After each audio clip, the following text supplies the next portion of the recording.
Fala galera, meu nome é Roberto, você está no Tá em Choque, e hoje nós vamos para a nossa segunda aula de exercícios de análise de circuitos em regime permanente de corrente alternada.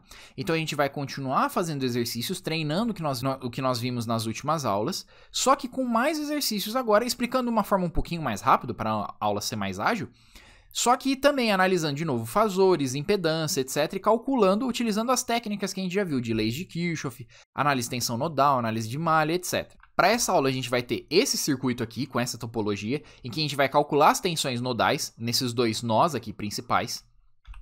Nós vamos ter essa outra circuitinho aqui menor, em que essa fonte aqui é uma fonte dependente. Então eu vou ter uma corrente 1 passando sobre esse meu resistor R1 aqui, e essa fonte ela varia a tensão dela dependendo dessa corrente. E por último a gente vai ver o método da superposição de respostas, que é uma parte que confunde bastante em corrente alternada.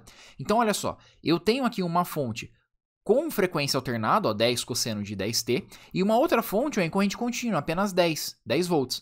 Quando eu tiver fontes com frequências diferentes no meu circuito, eu não posso efetuar o cálculo, tudo de uma vez. Eu preciso que todas as fontes tenham a mesma frequência para fazer o cálculo com elas juntas. Se não estiverem na mesma frequência, eu tenho que aplicar o método da superposição, tá bom?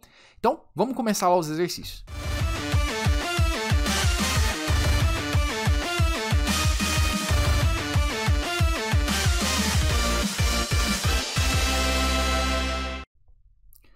Nesse exercício agora, então, nós vamos ter esse circuito aqui, ó, já como vocês podem perceber, passado para as notações fasoriais e com as impedâncias já calculadas. Perceba, eu tenho um resistor, ele está me dando a resistência, aí eu tenho um capacitor e aparece aqui um valor de resistência, ó, menos J10 ohms, ok? Já está calculado para a gente esse circuito. Ao mesmo tempo, os fasores aqui, ó, das fontes de corrente, ambas já estão calculados. Como já está calculado o fasor, então eu tenho o quê? Valor de pico e ângulo de fase. A mesma coisa para esse lado, ó, valor de pico, ângulo de fase. Como as impedâncias também já estão calculadas, perceba que esse exercício ele permite omitir quem? O ômega, porque eu não vou usar ele para nada. Como eu só quero calcular aqui os valores de tensões em forma de fasor, desse nó aqui, que eu vou chamar de V1, que é todo esse conjunto de nó, e desse outro nó aqui, V2, então eu não preciso necessariamente passar para o domínio do tempo, a não ser que o exercício me desse o valor de ômega. Mas como ele não dá, não preciso calcular. Perceba aqui, como eu já tenho tudo calculado, basta aplicar os métodos como a gente veio trabalhando em outros regimes, como de corrente contínua. Nesse caso, eu posso adotar aqui esse nó aqui de baixo como meu nó de referência para aplicar o método das tensões nodais.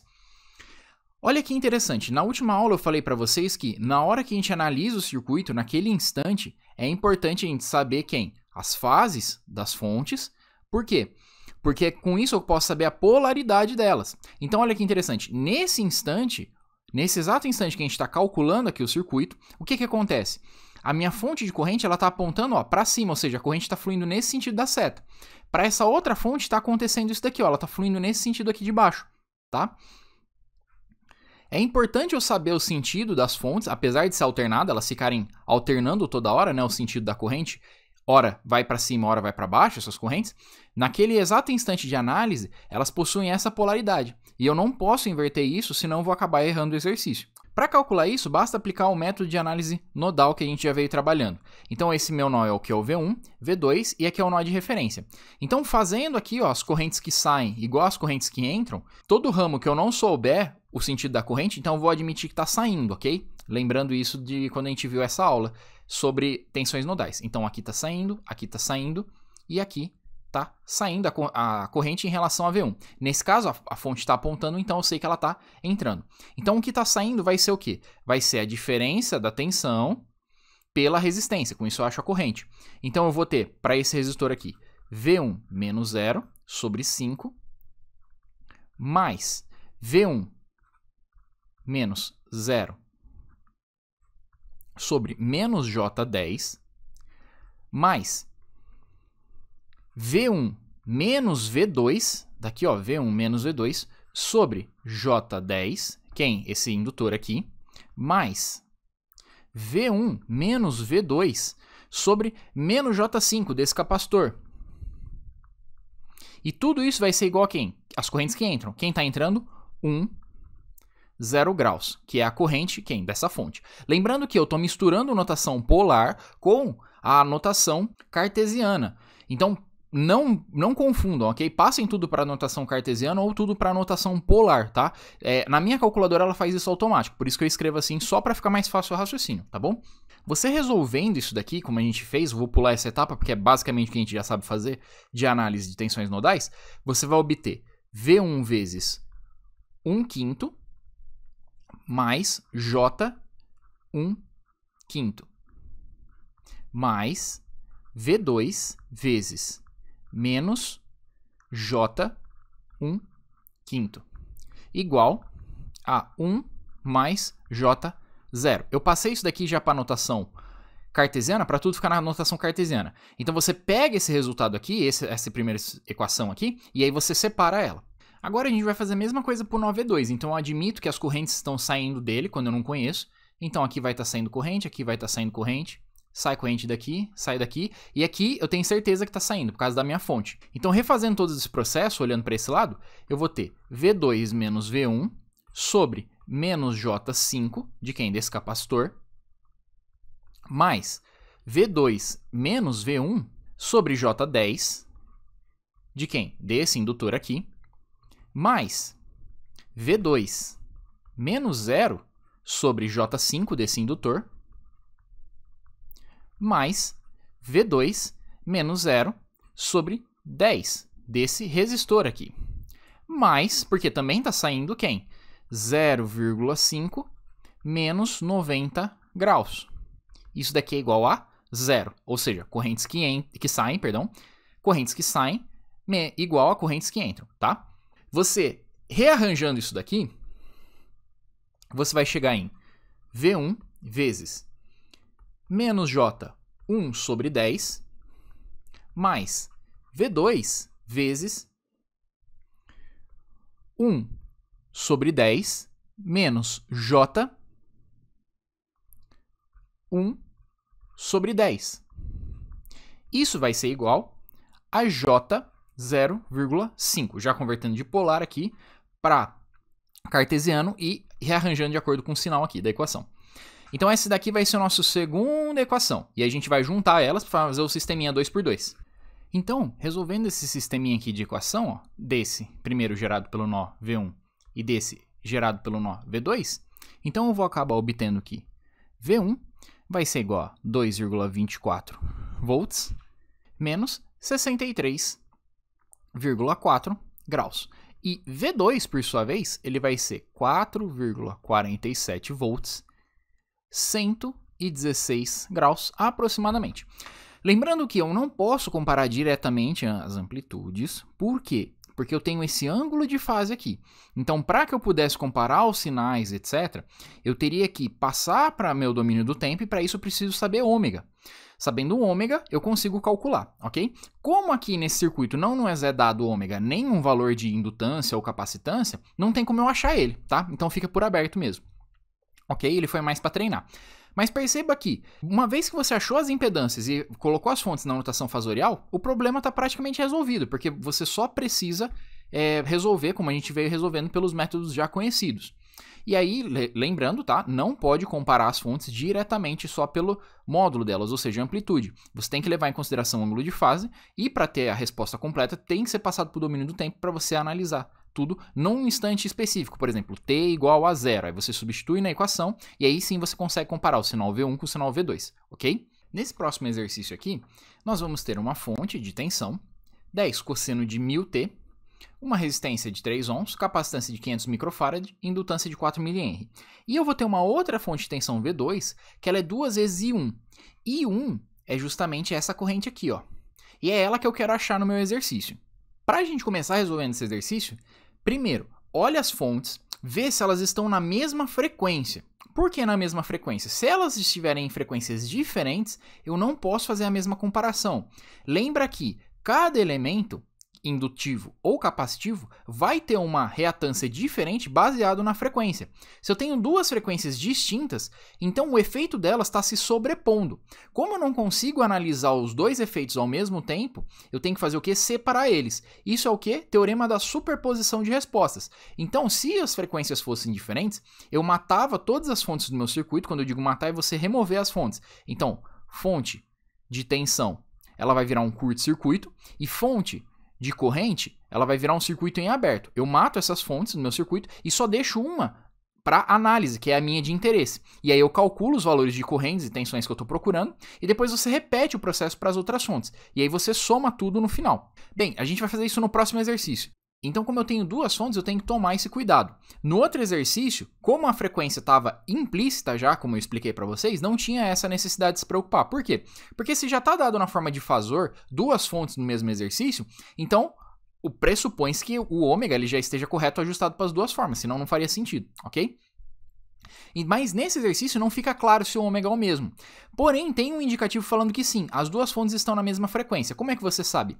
Essa dependência dessa fonte em relação a essa corrente que é gerada pela influência dessa fonte V1.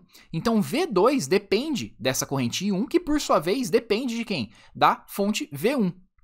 Então, nesse caso, eu sei que tanto para a fonte V1 como para a fonte V2, o ômega, que é a frequência do meu circuito, ele vai ser 1000 radianos por segundo. E por que esse 1000 radianos por segundo? Porque é da minha fonte V1, ok? Passando essa fonte aqui V1 para a notação fasorial, o que eu vou ter? Eu vou ter o valor de pico, 10, e o ângulo de fase. O ângulo de fase é quem soma ao ômega t. Nesse caso, não tem nada, então é zero. Então esse é o valor fasorial, na forma fasorial da minha fonte, 10, ângulo de fase 0. Depois, antes da gente continuar, eu preciso calcular quem? Eu preciso calcular aqui, ó, minha reatância indutiva e minha reatância capacitiva. Lembrando que o resistor não sofre interferência da frequência. Então, a reatância indutiva, ela vai ser J ômega L. Com isso eu tenho J 1000 vezes L. Quem que é L? 4 mH. 4 vezes 10 a menos 3, que vai ser igual a J4 ohms. Por sua vez, a reatância capacitiva ela vai ser menos J 1 sobre ômega C, que vai ser igual a menos J 1 sobre 1000 vezes C, que é 500 micro. Então, vou ter 500 vezes 10 na menos 6. Escrevendo aqui embaixo, reatância capacitiva ela vai ser igual a menos J2 ohms. Então, eu posso substituir aqui no meu circuito. E essa V2, o que eu faço com ela? Nada, porque ela é uma fonte dependente. Como eu vou achar aí o I1? E o I1 é a corrente que é um fazor, logo V2 também vai ser dado como um fazor. Para isso, então, agora, o que eu vou ter que fazer? Análise de malha, nesse caso. Poderia usar análise nodal, poderia usar equivalente de Thevenin, de Norton, dane-se, não tem problema. Você pode usar aquilo que você quiser. Eu achei mais fácil usar a análise de malha. Então, eu vou pressupor que eu tenho uma corrente I1, que inclusive casa aqui ó, com essa corrente 1 que a gente quer achar, e uma corrente fictícia I2, nesse mesmo sentido. Então, analisando essa primeira malha, eu vou ter o quê? Eu vou ter 3 vezes I1, 3 vem desse resistor, aí eu vou ter I1 para cá e I2 aqui subtraindo. Então, vai ser mais I1 menos I2 vezes J4 do indutor. Menos, porque está entrando no negativo aqui da fonte, V1, quem que é V1? 10, 0 graus. Rearranjando, então, eu vou acabar tendo I1 vezes 3 mais J4 mais I2 vezes menos J4 igual a 10, 0 graus. Então, a gente vai pegar e vai reservar essa equação. Escrevendo aqui do lado direito para a segunda malha. Então, partindo desse ponto e vindo para cá no sentido da corrente fictícia, eu vou ter I2 vezes menos J2 do capacitor, mais 2 vezes I1, e aqui eu vou ter I2 menos I1, mais I2 menos I1 vezes quem? J4. Isso igual a 0. Então, rearranjando, eu vou ter I1 vezes 2 menos J4, mais I2 vezes menos J2 mais J4, que isso daqui pode ser escrito como J2, ok? Igual a 0. Resolvendo então esse sisteminha, você vai obter que I1 ele vai ser igual a 1,24, 29,7 graus. E I2 vai ser mais ou menos 2,77, 56,3 graus. Escrevendo isso daqui, ó, vou escrever aqui em cima para vocês.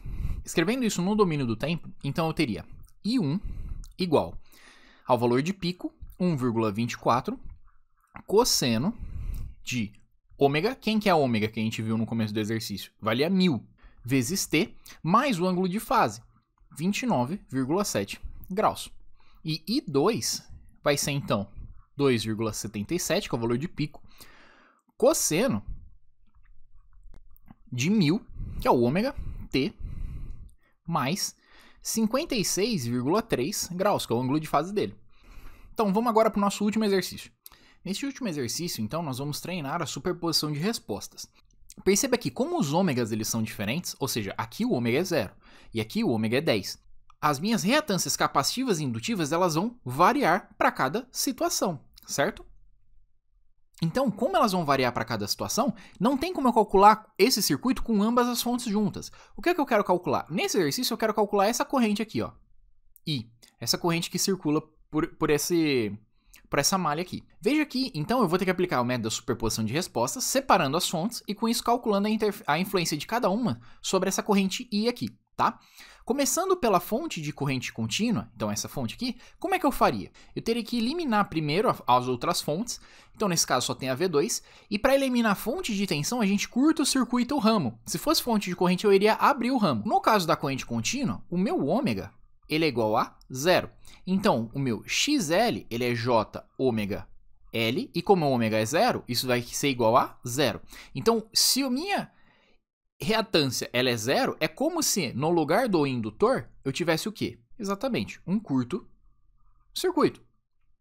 Por sua vez, para a reatância capacitiva, ela vai ser menos J, 1 sobre ômega C. Quando o ômega tende a 0, então essa divisão aqui ela vai tender a infinito. Você tem uma impedância muito, muito grande, infinita, é a mesma coisa aqui. Exatamente, você manter o ramo aqui do seu componente em aberto, é como se fosse um ramo em aberto. Então, olhando esse circuito aqui de cara, a gente vê que fica em aberto. O resistor, como não varia com a frequência, vai manter ele. Então, esse terminal estando em aberto, não há circulação de corrente. Então, a corrente que a sua fonte de 10 volts CC ela imprime nesse circuito é igual a 0. Porém, a gente tem que lembrar que nós estamos trabalhando no regime permanente, ok? A nossa análise é pautada em regime permanente. Lembrando que análise transitória envolvendo corrente alternada, nesse caso a gente está mesclando corrente contínua e corrente alternada. Mas, como a gente vai calcular uma parte alternada, a gente só vai calcular, por enquanto, o regime permanente. A parte transitória envolvendo corrente alternada vai ser visto no final do curso com transformada de Laplace, tá bom? Então, posso falar que a corrente aqui por essa fonte é igual a 0. Agora, refazendo o mesmo processo, eu tenho que eliminar essa fonte aqui para que V2 possa ser analisado. Para a gente eliminar uma fonte de tensão, então você curta-circuita ela. Então, agora você vai ter um ômega valendo quanto? Ômega vai ser igual a 10 radianos por segundo. Então, a sua reatância indutiva ela vai ser J ômega L, que vai ser J vezes ômega, que vale 10, vezes L, que vale 1 Henry. Então, isso daqui é J10. Legal. A sua reatância capacitiva, ela vai ser menos J, 1 sobre ômega C, que será menos J, 1 sobre 10, que é o ômega, vezes C, que é 0,01 Faraday. Quando você faz isso, você vai obter menos J10. Ohms em ambos os casos, tá? Nessa situação acontece algo muito interessante. Você tem J10 aqui, você tem menos J10 aqui, e aqui essa fonte aqui você vai ter ela como fasor 10, 0 graus, porque aqui não tem ângulo de fase. Na hora de você calcular a corrente que circula por aqui, basicamente esse circuito ele virou o quê? Aqui é o equivalente de impedâncias, então você soma elas, vai ser 1 mais J10 menos J10, que vai ser a mesma coisa, ó, esse J10 cancela com esse menos J10, que vai ser a mesma coisa que 1 ohm. E aí, por sua vez, aplicando lei de Ohm, você vai ter a tensão sobre a impedância aqui equivalente, vai te dar a corrente circulante. Então, a sua corrente circulante, ela vai ser V2, que é 10, 0 graus, sobre a impedância equivalente, que é 1 ohm. Então, a sua corrente, ela vale 10, 0 graus. Olha que legal que a gente descobriu nesse circuito. Primeiro, a gente viu que o efeito do indutor, ele anulou o efeito do capacitor. Com isso, apesar de ter um indutor e um capacitor, quem prevaleceu o efeito apenas foi de quem? Da minha resistência aqui nesse circuito. Isso é muito interessante. Isso é o que a gente chama de casamento de impedância. O casamento de impedância é toda vez que você junta as impedâncias do seu circuito, você associa elas, de forma que você consiga obter a máxima transferência de potência entre fonte e carga. Se esse meu resistor aqui ele fosse a minha carga e eu quisesse a tensão sobre ele, a máxima transferência de energia, eu teria que transferir a máxima queda de tensão sobre ele e a máxima corrente sobre ele. Quando que isso acontece? Basicamente quando eu tenho um indutor e o capacitor anulados, é como se eles não existissem no meu circuito. Na prática eles existem, só que o efeito de um anula o do outro. No final, a fonte só está enxergando quem? O seu resistor. E com isso eu consigo ter a queda de tensão máxima, que nesse caso é quem? A própria queda de tensão da minha fonte, e a corrente máxima, que é a corrente de 10 amperes. Com essa análise de superposição, então o que eu sei? Eu sei que eu tenho uma corrente circulando para cá de 10, 0 graus, e para cá eu não tenho nada, eu tenho 0 amperes. Então no final, a corrente resultante I1, que circula por esse ramo aqui, ela vai valer quanto? Ela vai valer 10 amperes, 0 graus. Ou então, 10 cosseno de 10t. E ela vai nesse sentido, dessa fonte para esta outra fonte. Então, como essa fonte aqui ela não está fornecendo corrente para o meu circuito, mas está entrando corrente nela, eu posso ver que ela está atuando como um elemento passivo. Então, basicamente, eu estou pegando essa fonte e carregando esta outra fonte aqui. A aula por hoje é isso, espero que eu tenha ajudado vocês. Qualquer dúvida, deixa no comentário. Deixe seu like para fortalecer nosso canal e siga nossas redes sociais. Muito obrigado, até a próxima aula.